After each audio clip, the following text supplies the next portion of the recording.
Volvemos a Mirada Financiera. Varios son los desafíos que enfrenta Chile para alcanzar el desarrollo y disminuir la pobreza. Por ello, el gobierno ha impulsado una serie de iniciativas que apuntan a mejorar la competitividad, la inversión y la productividad del país.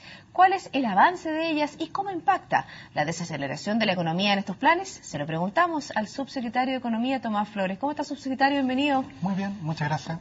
Una agenda bien extensa con un punto principal que tiene que ver con la creación de empresas. Recuerdo que hace un tiempo atrás conversamos de cómo hacerla en solo un clic y parece que ya está. Así es.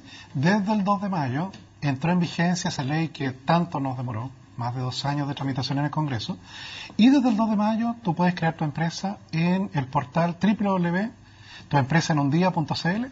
Tú entras a ese portal y efectivamente puedes rellenar tu información, puedes colocar el nombre de los socios, la cédula de identidad, a qué se van a dedicar, etcétera. Tú cargas toda la base de datos. Si los socios tienen firma electrónica, pueden en ese momento ellos firmar y la sociedad quedó constituida. Ahora, la gran mayoría de los emprendedores no la tiene. Por tanto, en ese caso, el camino es que tú cargas toda la base de datos, la guardas, luego vas donde un notario. El notario efectivamente abre los datos, te autentica, es decir, pide las cédulas de identidad, ve que los socios son quienes dicen ser, y firma él con su firma electrónica avanzada y te cobra 6.000 pesos. Partió en mayo, han habido muchas creaciones de empresas con este método. El registro ya muestra algo menos de 5.000 empresas creadas desde el día 2 de mayo. ¿Y ustedes qué esperaban? Mira, no era fácil saber, porque dentro de la experiencia mundial, los países que habían avanzado en esto en general son países anglosajones, como Nueva Zelanda. Te fijas, Chile es uno de los primeros países de costumbre latina, por así decirlo, que parte con este nuevo sistema. Probablemente en 10 años más va a estar de toda América Latina. Entonces no sabíamos cómo estimarlo bien, pero se están creando aproximadamente 200 empresas diarias usando este mecanismo. De manera tal que tú puedes constituir tu empresa en un trámite, en un día y a cero costo. De hecho, en algunas semanas más va a estar la posibilidad de que tú creas tu empresa y te va a aparecer un menú en el cual te va a ofrecer tener una cuenta corriente en un banco.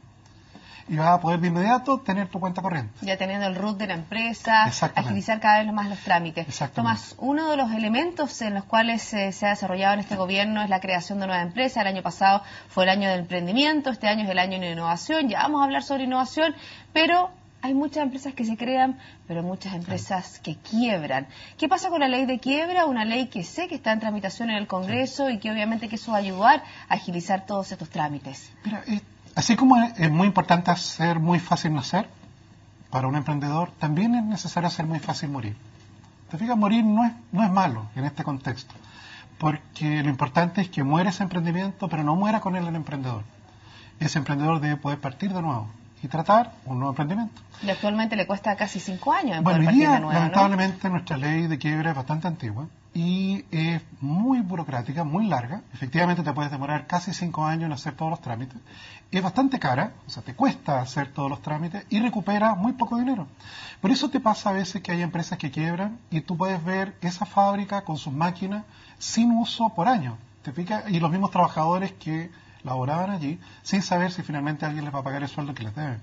La nueva ley de quiebra está hoy día en su segundo trámite constitucional, ya fue aprobada por el Senado, muy buena votación, esperamos poderla aprobar durante este año. Eso va a reducir los tiempos de manera sustancial y va a ser mucho más fácil poder cerrar el emprendimiento fallido y poder partir de nuevo. ¿Y de cuánto tiempo vamos a hablar si la empresa se puede crear en un clic? Bueno, es un poco más difícil cerrar una empresa porque hay que poner de acuerdo a los acreedores.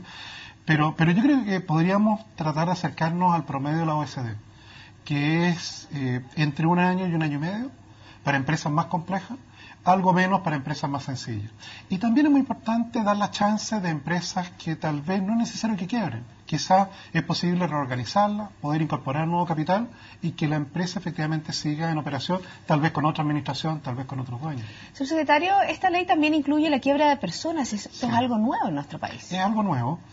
Y se hace cargo de una realidad. Te fijas, muchas veces ocurría que una persona le iba mal y ello no significa que sea una mala persona. Te fijas, habitualmente nuestra cultura latina asocia la quiebra con algo fraudulento y con algo que es equivalente a un fracaso personal. Y si tienes una quiebra, mira, pierdes a tus amigos, pierdes parte de tu familia, nunca más puedes entrar a un banco. Entonces, queremos cambiar eso. Te fijas, eso es más difícil que cambiarlo con solo una ley. Es la cultura de cómo enfrenta el emprendimiento. Y ello también es válido para las personas. Te fijas, hoy día lamentablemente vemos que personas que a veces enfrentan una quiebra personal se dan a la fuga, por así decirlo. Te fijas, se esconden en la provincia o se arrancan de Chile esperando que prescriban las deudas. Y no tiene por qué ser así. ¿Te fijas? O sea, efectivamente tenemos que crear un mecanismo que si una persona finalmente no pudo hacer frente a sus deudas, pueda enfrentar a sus acreedores y dar un cierre a esa situación para volver a partir de nuevo. Por cierto que no va a poder estar quebrando todos los años. Exacto. No es así. Tomás, hemos hablado sobre la creación y quiebra de las empresas, ahora hablemos sobre el funcionamiento de las empresas, sobre la productividad, algo que en Chile estamos un poco al debe. ¿Qué se está haciendo desde el Ministerio de Economía para ayudar a las empresas a ser más productivas? Miren, eso, la realidad tiene mucha varianza. O sea, te encuentras, por ejemplo, con industrias como la de la minería, que es prácticamente una industria de clase mundial. O sea, tiene tan alta productividad como la pudiese tener una empresa en Canadá o Australia. En cambio, en otros rubros de la economía chilena encuentras brechas de productividad muy grandes. Una manera de poder enfrentar eso es transferencia tecnológica. Te fijas, en ello Corfo es muy importante para poder transferirle a esas unidades, que habitualmente son empresas pequeñas, una mejor manera de hacer sus procesos y de esa manera ser más productiva. Y también hay otro programa que Corfo ha implementado, que es en lo cual tú eres una empresa grande, tienes una serie de proveedores más pequeños y conectas esa empresa grande con los proveedores más pequeños, elevando la productividad con la cual ellos trabajan. Efectivamente, tratando de crear proveedores de clase mundial. Ese es el título de programa. Entonces, en esos términos yo te diría que sin hacer cambios tecnológicos muy importantes, uno puede hacer sectores de la economía, como por ejemplo la agricultura tradicional, mucho más productiva de lo que es hoy día, gracias a mejores prácticas. Subsecretario, dentro de lo que son el segmento de los empresarios, enfocado a los pequeños y medianos empresarios, ¿hay preocupación las empresas exportadoras por las fluctuaciones que ha tenido el tipo de cambio? Ahora estamos en 500 pesos, pero obviamente que es un tema que está dentro del tapete. Otro de los temas también es la posibilidad de una reforma tributaria. Si bien se dice que afecta no a las pequeñas y medianas empresas, sino que a las grandes empresas, pero obviamente con una eliminación del timbre y estampilla, ¿no es cierto?, este impuesto a las pequeñas y medianas empresas es muy importante. ¿Cómo lo visualizan ustedes? ¿Cómo se ve el camino? Yo diría que en el caso del dólar, bueno, ahí tenemos el problema de que forma parte de lo que está haciendo Estados Unidos para recuperarse. Te fijas, ellos han devaluado su moneda, lo que ha hecho que no solo en Chile se haya hecho más fácil comprar un dólar. Es un fenómeno que ha ocurrido en varios países, salvo países que tienen desequilibrios internos muy graves en los cuales el valor del dólar ha subido mucho. Pero la realidad de Chile es muy parecida a la de Perú, a la de Colombia y a la de Brasil. Y la receta frente a eso es ser más productivo. ¿Te fijas? O sea, no es fácil poder cambiar el valor de esa moneda de manera muy sustancial solo por una decisión de política económica. Es muy importante hacerlo a través de hacerse más competitivo. Pero en el caso de los impuestos es distinto. ¿Te fijas? Porque finalmente en el caso de los impuestos es algo que es de nuestro dominio nacional.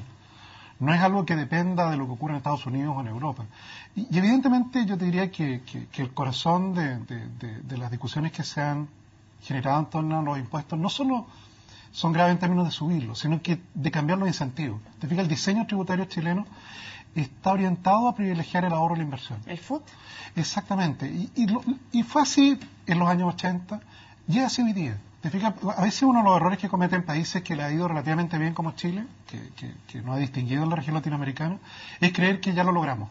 ¿Te fijas? Ese es una trampa del que está a medio camino. Creemos que ya tenemos bastante ahorro, bastante inversión y no es así. ¿Te fijas? Cuando vemos cuánto invertimos, estamos todavía lejos de lo que invirtieron países que hoy día son desarrollados y que en algún momento tenían el nivel de ingreso que nosotros tenemos hoy día. Por tanto, cambiar este tipo de estructuras tributarias finalmente te cambia los incentivos y eso te puede llevar a que la tasa de ahorro finalmente sea menor que antes.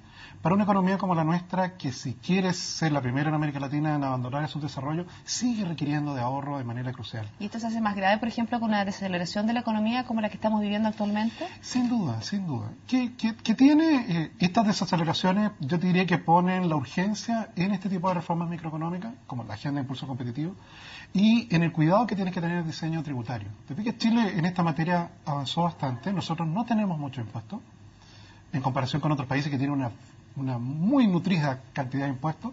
Nosotros tenemos pocos impuestos relativamente bien diseñados, por cierto que siempre es perfectible, pero que va transmitiendo incentivo a que tú seas algo más ahorrativo, algo menos propenso al consumo presente.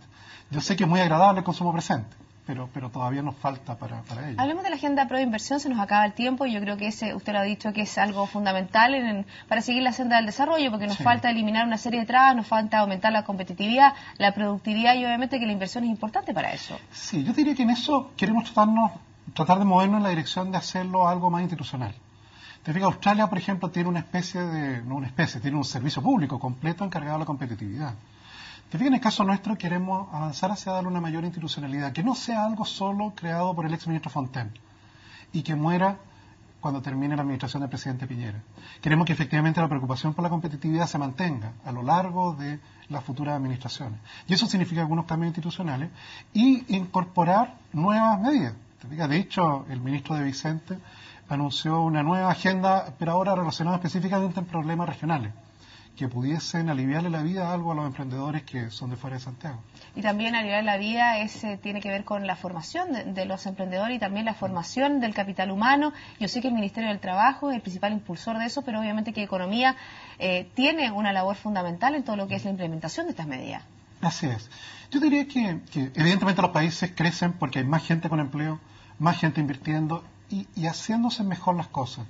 Y dentro del hacer mejor las cosas está tener personas que son efectivamente más capacitadas, tienen más competencia, y ello requiere procesos formativos que van más allá del liceo técnico profesional o la universidad o el centro de formación técnica, sino que es dar la posibilidad de que efectivamente una persona que ya está en el mercado del trabajo, a través de esta capacitación sea más productiva. La empresa tradicional chilena es una empresa pequeña, te fijas, de menos de 50 personas. Y es en esas empresas las cuales tú puedes lograr un impacto sustancial, no solo en la capacitación de los trabajadores, sino también en darle mayores competencias a ese emprendedor. Bueno, harta pega todavía por lograr, le quedan algunos meses dentro de lo que es la Subsecretaría de Economía. Tomás, quiero agradecer que me hayas acompañado en esta mirada financiera a lo que es este Ministerio de Economía y cuáles son los desafíos país. Que esté muy bien. Muchas gracias. Finalizamos así el programa de hoy. La invitación para todos ustedes es quedarse en compañía de CNN Chile. Hasta pronto.